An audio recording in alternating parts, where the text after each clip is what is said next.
Good evening. Welcome to South Asia Newsline. I'm Uzma Jafri. Here are the top stories we are tracking for you on Friday, the 11th of February. Quad foreign ministers meet resolves to work towards free, open Indo-Pacific.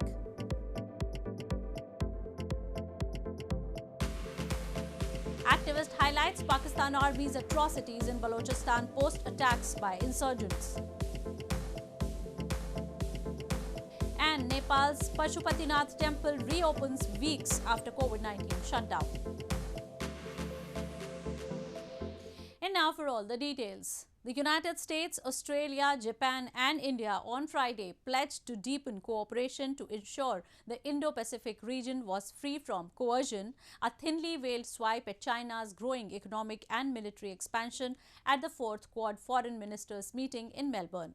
Foreign ministers of the informal grouping of the four countries vowed to work on humanitarian relief, terrorism, cyber and maritime security and global supply chain challenges. India's Foreign Minister S. Jaishankar said the grouping will continue to support ASEAN partners in their efforts to uphold peace, stability and prosperity in the region. The United States, Australia, Japan and India pledged on Friday to deepen cooperation to ensure the Indo-Pacific region was free from coercion, a thinly veiled swipe at China's economic and military expansion. Foreign ministers of Quadrilateral Security Dialogue or Quad Group meeting in the Australian city of Melbourne also promised to increase cooperation on COVID-19, cyber threats and counter-terrorism. In a joint statement, they vowed to work on humanitarian relief, disaster assistance and the delivery of infrastructure to the region. They said the informal Quad grouping was determined to deepen engagement with regional partners and increase their capacity to combat unregulated and illegal fishing. India's Foreign Minister S. Jaishankar, Australian Foreign Minister Maurice Payne, Japanese Foreign Minister Yoshimasa Hayashi and US Secretary of State Antony Blinken also met Australian Prime Minister Scott Morrison before their talks. After the ministerial meeting, Jaishankar told a news conference that foreign ministers held productive discussions. We are building an agenda which seeks to further our shared vision of a free, open and inclusive Indo-Pacific. We are keen to work together to further peace and stability and economic prosperity in the Indo-Pacific through collective efforts which address contemporary issues. In this context, we will continue to support our ASEAN partners in their efforts to uphold peace, stability and prosperity in the region. The Quadrilateral Security Dialogue is a partnership of four nations, each of whom shares a commitment to openness, transparency and challenges coming out of the current global order. This is the first time Quad foreign ministers are meeting since the two Quad summits last year. India's paramilitary BSF, the Border Security Force, on Friday apprehended 6 Pakistani fishermen a day after seizing 11 boats during search operations along the India-Pakistan maritime border in western Gujarat state. 3 groups of commandos were airdropped by the Indian Air Force after detecting the intrusion activity in an extremely marshy area in Bhuj that made the task challenging. The BSF said operations were still underway to find out possibility of presence of more intruders in the area. Hinting at a further increase in Pakistan's petroleum product prices in the coming days, Finance Minister Shaukat Tarin has said that the government cannot keep fuel rates artificially low. The minister made the remark while referring to a hike in oil prices in the international market, categorically rejecting the idea of reducing petroleum prices. Amid an all-time high inflation in Pakistan, Finance Minister Shaukat Tarin has said the Prime Minister Imran Khan-led government cannot keep prices of petroleum products artificially low, stressing that the global hike in rates will have to be passed on to the consumers at some point. The remarks come as the government had earlier announced that there will be no change in the prices of petroleum products until February 15. However, a raise in fuel prices was well expected under the International Monetary Fund conditions for a funding program. Locals have claimed amid frequent price hike and increasing taxes, the government has failed to provide any relief to the people. सैकड़ों लोग जो हैं उसमें से बेरोजगार हुए हैं, इसमें कोई शक नहीं है और इन्फ्लेशन भी बढ़ी है, महंगाई बढ़ी है, तो जो लोगों के ज़राए हैं आमदन के वो कम हुए हैं, तो उस वजह से लोग ज़हनी तौर पर बहुत बड़े दबाव में हैं और तकलीफ़ में हैं। गवर्नमेंट की तरफ से भी कोई इतनी बड़ी रिलीफ़ जो है वो सूबाई गवर्नमेंट हो या फेडरल गवर्नमेंट हो, वहाँ से कोई ऐसा रिलीफ़ पैकेजेस भी नहीं मिल रहा है। Meanwhile, reports suggest the government has decided to further increase electricity tariff by rupees 2.8 per unit amid a power sector circular debt that has increased to a record high of rupees 2,476 billion. The move has compounded the worries of consumers. Moving on. Prominent Baloch activist Munir Mengal has raised concern over reports of enforced disappearances and extrajudicial killings by Pakistan Army during clearance operations in Balochistan after recent attacks on security posts by Baloch insurgents. He blamed security forces have been instead targeting innocent civilians as revenge.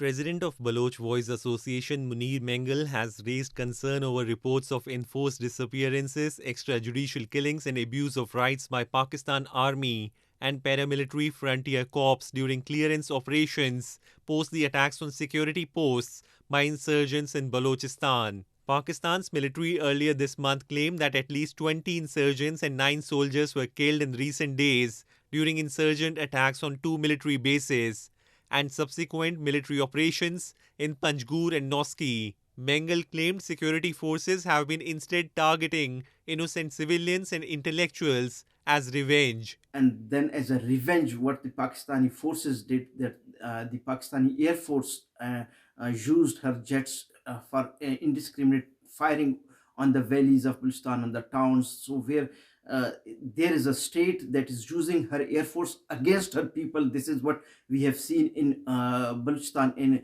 Panjgur and Noshki. Ethnic Baloch guerrillas have been fighting the government for decades, demanding a separate state and saying the Pakistan government unfairly exploits Balochistan's rich gas and mineral resources. Activists accuse that Pakistan Army has been instead carrying so-called military operations in Balochistan, targeting indigenous people in the wake of China-Pakistan economic corridor. Thousands have been internally displaced because of armed conflicts and army operations over the years. The top UN envoy in Afghanistan, Deborah Lyons, met acting Foreign Minister Amir Khan Muttaqi and expressed concern over the missing Afghan women activist. The UN mission in Afghanistan said that the global outrage over the fate of missing Afghan women activists has been conveyed to the Taliban. The Taliban minister assured of efforts to resolve the issue. The United Nations Secretary-General's Special Envoy to Afghanistan, Deborah Lyons, held a meeting with Acting Foreign Minister Amir Khan Muttaqi over the fate of missing Afghan women activists in the country. The United Nations Assistance Mission in Afghanistan, in a tweet this week, said that Lyons and Muttaqi held their meeting, during which the Taliban minister assured of efforts to resolve the issue. His constructive approach is welcomed. UN continues to engage Taliban to support welfare and rights of all Afghans, it added. This came as the UN Secretary-General Antonio Guterres, in a tweet, also voiced concerns over the status of missing women. Earlier on Tuesday, the UN Human Rights Office called for the release of 4 women activists and their relatives in Afghanistan who were detained or abducted last month after protests over women's rights since the Taliban seized control. The OHCHR said there was no news about the whereabouts of the 4 women who it said reportedly took part in protest on women's rights on January 16. Liz Throssell, an OHCHR spokesperson, said it was unclear who had taken the women and noted Taliban officials had denied involvement. Fears for the safety of vocal opponents of the Taliban and prominent women have risen since the Islamist group took over the country in August as foreign forces withdrew. Many civil society and women's rights activists fled the country. The Taliban says that they have an amnesty for any previous opponents and that they respect women's rights in line with Islamic law and customs, but many human rights advocates and foreign diplomats remain skeptical. The Hindu festival Shivaratri is one of the most prominent festivals dedicated to the Hindu deity Lord Shiva in Nepal. With few weeks left for Shivratri, Nepal's iconic Pashupatinath temple reopened from Friday for devotees, which was closed due to COVID-19 lockdown in the Himalayan nation. The Pashupatinath temple in capital Kathmandu is the biggest temple dedicated to Lord Shiva. With few weeks left for the arrival of festival of Shivratri dedicated to Hindu god of destruction Lord Shiva, the revered Pashupatinath temple in Nepal's capital Kathmandu from Friday opened its doors for devotees. Closed since January 18 in wake of the third wave of COVID-19 infection, the temple welcomed devotees adhering to safety protocols and permission from Kathmandu District Administration Office DAO. The DAO stated that worship, meditation or prayer can be done in places like monasteries, temples, mosques and churches by observing public health standards. With the temple reopening after the third wave, devotees from far-flung areas of Nepal thronged the religious site from Friday morning. एकदमै धेरै खुसी लागेको छ। यो भन्दा अगाडि दुई चोटी पनि आएको थिएँ म, अनि त्यतिखेर चाहिँ कोरोनाको कारणले दर्शन गर्न पाइएको थिएन। यसपालि दर्शन गर्न पाउँदा आफैलाई धेरै भाग्यमानी पनि महसुस गरेको छु। एकदमै खुसी पनि लागेको छ। भित्र गएर राम्ररी दर्शन गर्न पाइयो। म धेरै उत्साह छु, दर्शन गर्ने मौका पाए, मलाई धेरै राम्रो लाग्यो। Shivratri festival is dedicated to Lord Shiva, which falls on the fourth day of the waning moon in the month of Falgun as per the Hindu lunar calendar. This year, Shivratri will be observed on March 1. Shivratri symbolizes victory, honesty and forgiveness. Hindus believe that observation of the Mahashivratri brings peace and prosperity to one's life. Despite being denied the opportunity to attend school education just by the virtue of their gender, 2 women from India's Pune city are now teaching children in their locality and nearby slum areas. They credit their new fortunes to coming across a group of teacher volunteers who help them in advanced learning and spreading the gift of education. Meet Gulnar Irani and her cousin Rubab Irani, who never experienced school life but are now teaching young children in the locality and nearby slum areas. Despite being denied the opportunity to get a formal education, Gulnar and Rubab from India's Pune city have been teaching little children for more than 9 years. Going to school is a far-off thought for a majority of Muslim girls from conservative and poor backgrounds. However, despite many challenges, the cousins recently cleared their class 10 board exams through open schooling under the guidance of NGO Panna communities. मैंने school तो कभी गई नहीं, लेकिन क्योंकि हमारे जब ये में थे, मैं छोटी थी, तो हमारे मोहल्ले में बहुत कम बच्चे स्कूल जाते थे, गिने चुने, ज़्यादा करके सिर्फ लड़के ही जाते थे, लड़कियां नहीं जाते थे। एजुकेशन की तो बहुत ज़्यादा ज़रूरत है इस ज़माने में, उनको किसी ना किसी तरीके से हासिल करनी भी चाहिए और ज़्यादा करके माँ बाप का फ़र्ज़ है कि उनको पढ़ाएं, क्योंकि वो बच्चे तो छोटे होते हैं, उनको थोड़ी समझ होती है। क्योंकि Gulnar is now preparing to clear her class 12 standard exams and aspires to formally become a teacher. Their story is a perfect example of there is no age limit to learning. Well, that's the way it was in South Asia this evening. Before we conclude the top stories once again.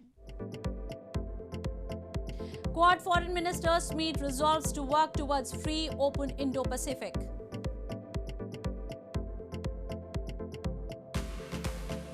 Activist highlights Pakistan Army's atrocities in Balochistan post-attacks by insurgents. And Nepal's Pashupatinath temple reopens weeks after COVID-19 shutdown. Now our viewers can watch the show on SouthAsiaNewsline.com. You can also visit us on Facebook.com/SAsiaNewsline and follow us on Twitter @SAsiaNewsline. That's all in tonight's edition. We will see you same time next week. Have a great weekend. Good night.